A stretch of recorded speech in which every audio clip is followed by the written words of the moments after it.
Salut à tous. Bon, aujourd'hui un petit bricolage que j'espère être rapide.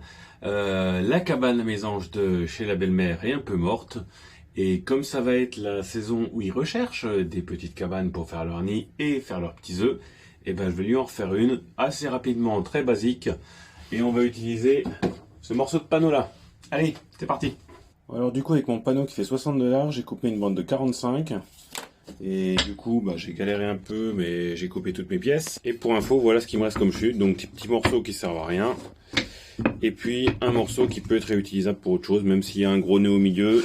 Donc, pour ceux que ça intéresse, c'est un panneau acheté chez Leroy Merlin. Du 18 mm d'épaisseur sur 2 mètres de long sur 60 de large. Je l'avais payé 12 €. On en a consommé un peu moins de 50 cm. Donc, ça fait 3 € de bois, sachant que on n'a pas besoin de se faire chier à le raboter à l'épaisseur, on n'a pas besoin de se faire chier à en coller les panneaux. C'est pour ça que si vous avez des trucs à faire, n'hésitez pas à taper dans du pâteau de bois industriel, plutôt que de vous emmerder à raboter vos propres planches. Donc c'est du bas de gamme, c'est du pain noueux, voilà. Donc maintenant qu'on a tout ça, on va tout raboter pour mettre des bonnes dimensions, quelles qu'elles soient, sachant que la clé dans ce design, c'est le socle. Si le socle fait temps par temps et que l'épaisseur est fixée, vous l'avez compris. Donc quelle que soit la taille du socle, les montants latéraux doivent avoir la même largeur, profondeur. La face doit être suffisamment large pour recouvrir les deux. Donc le toit en longueur et en largeur n'a aucune importance, c'est purement esthétique. Et on va quand même faire du bon boulot, on va vérifier que les éclairages sont ok et compagnie, parce que quand même, il ne s'agit pas de faire du boulot de merde.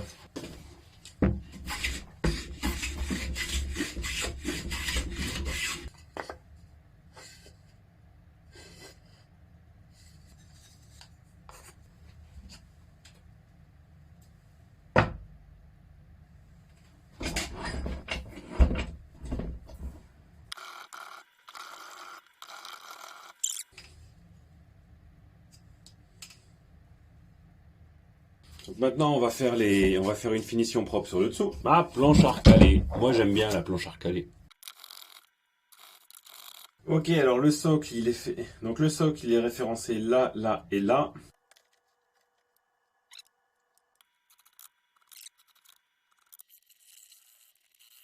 Donc le socle, il est fini.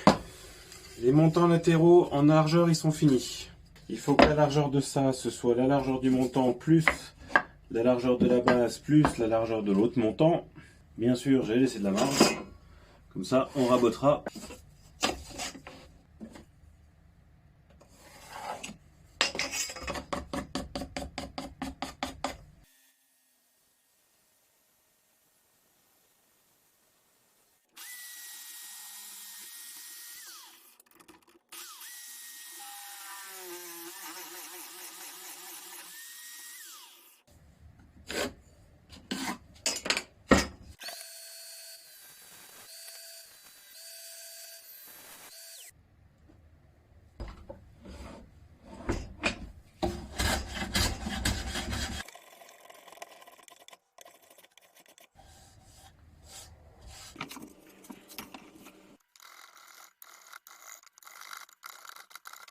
Donc on a la façade et le fond qui est prêt, on a les deux côtés latéraux, on a le dessous. Il nous reste à faire le toit. Oh, ça va être chiant ça.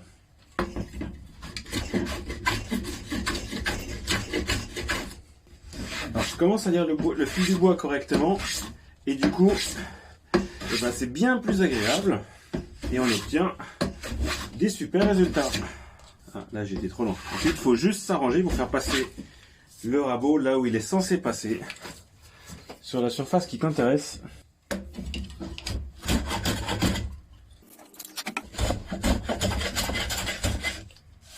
Ok, alors on va pouvoir passer à l'assemblage normalement, si je me suis pas trompé. On a le fond, on a des deux côtés. Alors j'ai rainuré l'intérieur pour que le petit oiseau puisse s'accrocher, parce que les oiseaux ils aiment pas le bois brut, parce qu'il faut que leurs petites griffes ils puissent s'accrocher. Donc je l'ai fait sur les côtés intérieurs qui eux sont masqués. Je l'ai pas fait ici parce que sinon on aurait eu des débordements dégueulasses sur le côté. Ça aurait été pratique pour les petits oiseaux, mais ça n'aurait pas esthétique. Puis ça aurait fait des trous pour la ventilation. Ce qui aurait peut-être pas été une mauvaise chose, mais bon bref, peu importe. Du coup voilà, tu vois, ça va donner ça. Avec ça au milieu, ici. Et avec ça dessus. Zo. On va fixer tout ça avec des vis. Oui, je sais, j'aime bien la colle. Sauf que la colle, ça sent mauvais. Faut de la colle qui résiste au truc, ça se démonte pas. Enfin bref, peu importe. Toujours est-il que du coup, les oiseaux, ils vont pas aimer s'il y a de la colle peut-être avec ça. Donc moi, j'ai vraiment envie que les petits oiseaux, eh ben, ils viennent dans notre cabane aux oiseaux. Donc on va juste mettre des vis. Ce sera pas jointif, ce sera pas étanche, ce sera peut-être un peu mieux ventilé. En plus pour eux, parce qu'il faut quand même que ça respire. Et donc on va faire des pré-trous. Donc, je vais en faire 1, 2, 3 sur la façade, 1, 2, 3 sur l'arrière, ce qui fait que les montants latéraux seront fixés en haut. Ils ne seront pas fixés en bas. Et donc il suffira de faire un trou ici.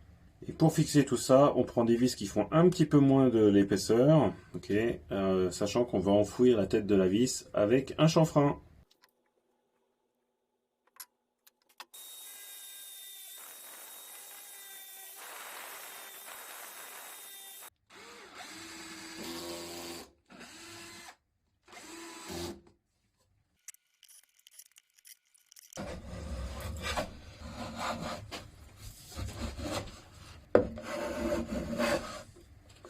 Donc j'ai un peu merdé quand même la largeur du socle, ce qui fait qu'en fait j'ai fait dépasser la façade avant et arrière de tous les côtés, comme ça je vais pouvoir la raboter pour qu'elle soit de niveau avec ça.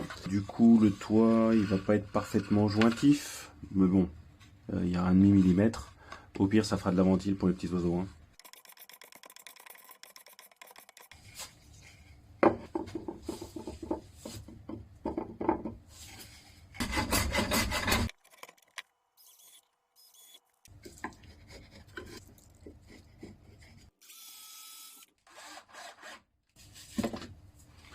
Ok, donc ici je vais quand même mettre un petit peu de colle. Donc c'est de la colle extérieure express. C'est pas tant pour que ça soit solide, mais c'est surtout pour que ce soit étanche.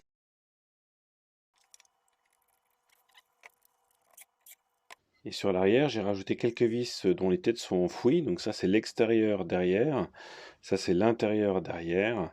Et ces vis, bah, c'est pas pour les fixer dans l'arbre, parce que j'aime pas faire des trous dans les arbres. C'est juste pour lui permettre à la cabane d'être en appui, quel que soit le relevé de l'écorce et compagnie, puis pas qu'elle puisse bouger. D'accord? Donc ça va être les points d'appui.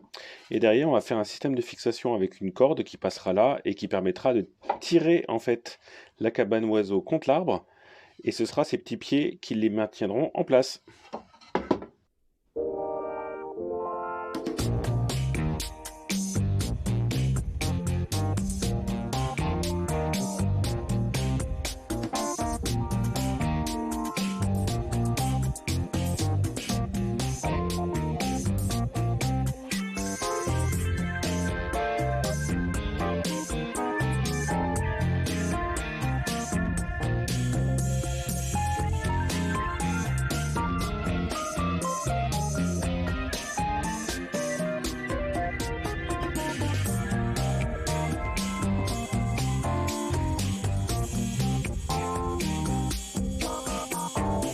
Donc voilà la partie la plus inhabituelle par rapport à celle que j'ai pu voir. Donc ça, je rappelle, c'est 4 pieds qui sont là pour prendre le tronc et l'écorce, elle peut être n'importe comment du coup. Donc j'ai fait 4 pieds pour être sûr que ça sera en appui sur un truc.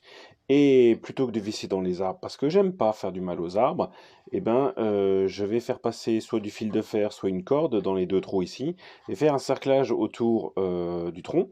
Et que je tendrai avec un truc en bois, un peu comme on tend la lame d'une scie quand c'est les scies avec les machins qui est en bois qui tournent avec la corde. Je sais plus comment ça s'appelle, mais vous le savez. Tadam! Ma cabane à oiseaux, que je suis assez content. Au total, je pense que j'ai mis 3 heures ou 4 heures pour la faire. J'ai fait des petits arrondis partout pour que ce soit facile à empoigner. Donc je l'ai pas poncé, je l'ai pas fini, à part pour casser les angles. Là j'ai quand même raboté pour que ce soit d'équerre et de niveau, pour que ce soit joli. Puis j'ai raboté pour faire des arrondis jolis aussi, parce que c'est mieux quand c'est joli. Voilà, un petit bricolage sympa à faire pour vous, comme moi, en tant que débutant amateur, ou avec vos enfants si vous êtes un peu plus chevronné, mais de toute façon si vous êtes chevronné, vous savez déjà quoi faire. Et ben c'était assez sympa, je vais la fixer demain, normalement, quand on va voir les beaux-parents. Ciao!